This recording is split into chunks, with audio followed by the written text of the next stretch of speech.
Welcome to the SEO.co Search Engine Optimization Podcast. Digital marketing essentials and next-level tactics. From off-site and on-site optimization to persuasive selling and everything in between. You'll learn actionable tips on what it takes to outright and outrank your competition.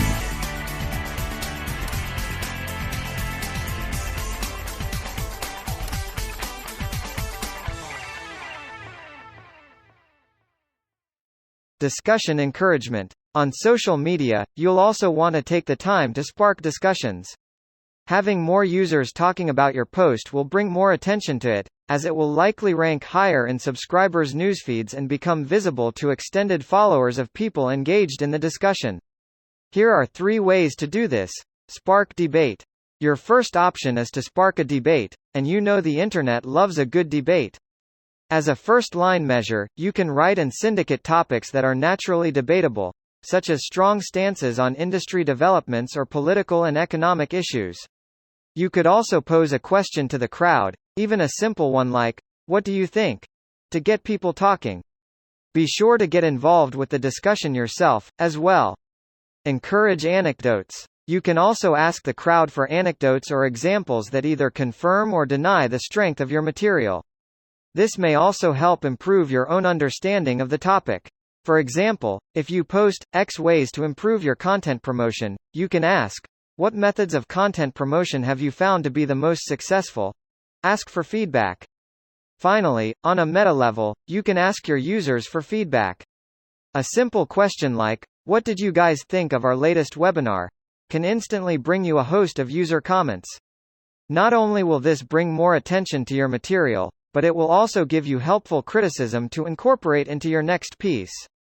There you have it, social media promotion and nurturing in a nutshell. There's a lot to learn about your social media efforts, and every business will be unique, so keep a close eye on the pulse of your strategy, and don't be afraid to make adjustments. Content promotion with email marketing. Your next method is a similarly inexpensive one, with a similar path to potential growth. Start collecting subscribers for your email newsletter on the sides and footer of your website. The more subscribers you have, the more powerful this distribution channel is going to be. Essentially, you have 2 potential angles for email marketing: regular newsletters or exclusive offers. Feel free to include both angles in the same email blast, cover them separately, or cover just one or the other. Regular content newsletters. The idea behind a regular newsletter is to take pieces of content, presumably from your on-site blog, and promote them via an occasional email blast. This will increase the visibility of your content and give your subscribers, who are already familiar with your brand and content, a chance to read, share, and engage with them. For example, consider this email blast that promoted one of our recent blog posts: timing. There are various studies that suggest different timings for email newsletters are the most effective, but as you can probably guess, the answer's going to be different for every brand. For example, if you're only making 1 new post a month, it doesn't make much sense to send out a weekly newsletter, but if you're publishing new content multiple times a day, once a week might not be enough to handle all your content. Think carefully, as you'll want to be consistent so your subscribers come to learn what to expect. You can also send out different types of newsletters, such as weekly and monthly, to keep your subscribers up to date. Selection criteria. You'll need to include at least 1 post in your newsletter, obviously, but generally, you'll want to include a handful, maybe 3 to 5, with 1 post taking center stage. Which posts should you include? Which one should get top billing? You could opt to support the newest post more than the others, in an effort to give it more of an initial oomph, or you could opt to promote the concept you think is strongest. However, I encourage you to support the post that's already seen the highest levels of engagement. It's the one with the greatest potential. At SEO.company, we've tested both methods. We've found no clear winner in terms of open or click-through rates, so feel free to try these tests with your audience to figure out what they prefer. Engagement and links to other strategies. You'll want to include engagement opportunities in the body of your email, including calls to action that encourage readers to read more by clicking through to your site. It's also a good idea to have immediate social share and/or comment icons that allow your subscribers to engage with your material right away. Exclusive content offers. The other route with email marketing is to offer exclusive content through it, which users can only get by being subscribers. The advantage here is that it makes subscribing to your email list more appealing, which will give you access to a greater number of users. However, it also means producing content with a slightly lower potential since you'll be limiting its visibility, at least initially, to a small range of people. Types of content to offer. Generally, if you're offering exclusive content as a special value to your customers, you'll want to make sure it's actually valuable. For the most part, this means seeking long-form content and original research, above and beyond types of work that your competitors won't or can't offer. The more valuable it is, the higher retention rates you'll get in your subscriber base, and the more people you'll attract, to begin with. Making content available elsewhere. You probably aren't going to piss anyone off if you eventually make your subscriber-exclusive content available elsewhere after an initial round of email blasts. This early access approach is best if you want to maximize the potential value of every piece you create. This way, you can still offer the piece on your site and promote and nurture it in other ways. Email marketing functions well as a standalone for some businesses, but it's most effective when it's used to promote and complement your content and social media strategies. Promoting content with influencer marketing. Influencer marketing has some of the greatest overall potentials of any of the strategies on this list. The idea is relatively simple, though it's going to manifest in a number of different individual tactics. You'll find an influencer in your industry, a person of significant influence who has a huge social media following and a reputation to match, and you'll leverage their influence to get more visibility for your content. Because these influencers sometimes have followers in the realm of 6 or 7 digits, you could instantly become connected to an enormous new audience segment, and it might cost you nothing but a bit of time and back-scratching. Calling upon your content sources. One of the best options you have to appeal to an influencer is to cite them in the body of a piece of content you've written. This shows that you're sincerely interested in their material, gives them a benefit, and gives you an excuse to contact them, all in one. The goal is to have them see this citation and then share the piece of content with their followers. Possible angles of approach. There are a few different ways you can approach this. For example, you could take the pure complimentary approach and merely inform them how much you loved their previous work, hoping that they'll respond in kind and share your material. You could also be more direct, and ask them to share it if they think the content is valuable. This is especially powerful if you've added something new to the conversation. Or, you could instead merely use this as an opportunity to introduce yourself, a starting point to a long-term relationship that you could tap for a future potential benefit. It's up to you and the type of influencer you're seeking. The email. The easiest way to reach most influencers is via email, but there's a downside to this medium. Most influencers get hundreds, if not thousands of emails every day.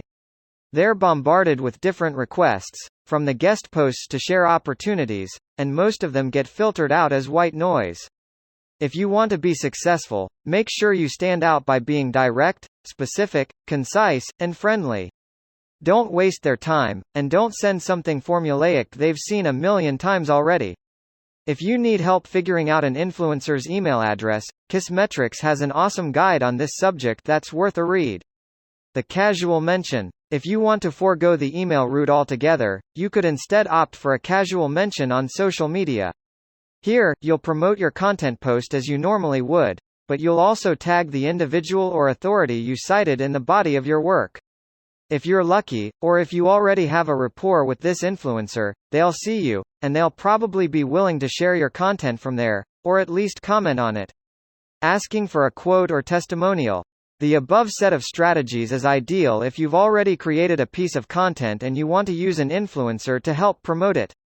But you can also work with an influencer during the content development process to make your piece of content more powerful and influential from the beginning. Here, you'll reach out to an influencer in advance for some kind of contribution, usually a quote on a given topic or a testimonial to validate your approach. Appeal to the ego. Not all influencers are egomaniacs, but everybody likes to be complimented. When you make your request, be sure you appeal to their ego. Instead of saying something like, "I'm putting together an article and I need a quote," say something like, "I'm a big admirer of your work, and I think a quote from you could help me take my work to the next level. It shows you're invested in the person, and that you aren't just using them to make your content better. It also sets a positive tone for the interaction. Know who you're asking. You'll also want to be careful about who you reach out to. Every influencer has a different niche of expertise, and a different disposition when it comes to working with others on content. If you know someone who is notoriously aloof or difficult to work with, don't waste your time. Similarly, don't ask influencers for quotes on subject matter that isn't relevant to their core expertise or main audience. Instead, target influencers you know to be willing to contribute to content, and make sure your topics are relevant to their interests. Make it a value exchange. When making your request, make sure to play up the fact that this isn't a favor, it's a value exchange. You get a bit of extra value because a known influencer will be contributing to your work, but they'll get a bit of extra value because they'll earn a link from you and gain some visibility from your audience in the process. You probably need the visibility more than they do, but if you currently have a significant readership or following, it's worth mentioning. Use the appropriate medium. Not all influencers prefer to communicate in the same ways. See what you can do to find the best way to contact them. For example, you can peruse their main website and try to find a direct line of contact, such as a name-specific email address. Or, you can see how often they engage in discussion with other social media users to see if social media is a better way to get in touch with them. Make it easy and convenient for them to respond, as much as you can. After including their quote in the body of your work, be sure to notify them when it's formally published. They'll want to see your finished work, and they'll probably either share it or link to it. Finding known interested parties. Another angle to leveraging influencers is to seek out authorities who you know have a vested interest in your topics. You can either do this in a top-down, or bottom-up approach. The top-down approach is to find an influencer with a vested interest in a particular topic or niche, then write a post you know she would be particularly interested in. The bottom-up approach is to write a topic you like, then hunt for an influencer to match it. There are merits to both approaches, but either way, you'll have to find an influencer eventually. Active bloggers. One of the best ways to find an appropriate influencer is to search for active bloggers who have major followings. You can find these bloggers by searching for them directly via your topic of interest, or by finding them listed in directories or industry lists. Alternatively, you can use a tool like BuzzSumo to do extensive content and influencer research, and target individuals based on their respective influence scores. Solving problems. As part of a top-down approach, you can peruse an influencer's blog and note areas where their content seems insufficient, or where their followers are in need of more information. You may even find the influencers' writers themselves explicitly mentioning how they wish they had more information in a particular area. If you can step in and provide this information, or solve some problem the influencer or their audience is having, you'll have an instant fast track to visibility, and you can almost guarantee your piece will be promoted in some way. Finding known interested parties can be valuable, but it's also somewhat limiting. By its nature, you'll be more restricted in who you can contact, and you may have to reach out to influencers one at a time, stifling your potential at least slightly. Content collaboration and exchange. A final option you have in working with influencers is forming a kind of partnership. In some cases, this will manifest as a co-authorship, and in others, it will merely be an exchange of favors, but either way, you'll be working directly with an influencer on material that promotes both of your content. Thank you for joining us on the SEO.co podcast. We appreciate your time. Be sure to rate, review, and subscribe to the show, and visit SEO.co for more resources based on today's topic, as well as access to more podcast episodes to help you improve your site's long-term SEO success.